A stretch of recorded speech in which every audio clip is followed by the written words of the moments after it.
না, এটা কোনো সাধারণ জায়গা নয়। প্রায় 250 বছর আগে আমেরিকার স্বাধীনতা সংগ্রামের সাথে গভীরভাবে জড়িয়ে আছে এই জায়গাটি। চলো আজ তোমাদের নিয়ে যাই আমেরিকার সব থেকে পুরনো পার্ক বস্টন কমনে। সকালবেলা ব্রেকফাস্ট করে বেরিয়ে পড়লাম বাস ধরার জন্য।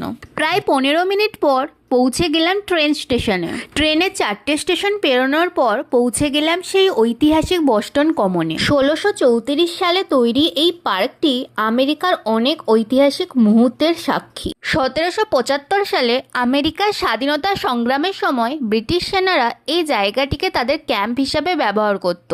ঢুকতেই চোখে পড়ল এই বড় একটা স্ট্যাচু, যেটা ভালোবাসার প্রতীক। এরপর চোখে পড়ল এই ঘোড়ার নাগরদোলনাটি।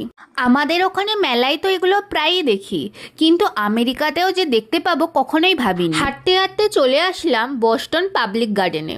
ভিডিওতে তোমরা যেটা দেখতে পাচ্ছ জায়গাটি কিন্তু আসলে তার থেকেও অনেক বেশি সুন্দর। এখানে প্রায় 2 ঘন্টা টাইম কাটিয়ে বেরিয়ে পড়লাম বাড়ির দিকে। ফেরার পথে চোখে পড়ল চার্লস রিভারের এই অপরূপ দৃশ্যটি। তোমাদের বস্টন কমন কেমন লাগলো কমেন্টে জানিও।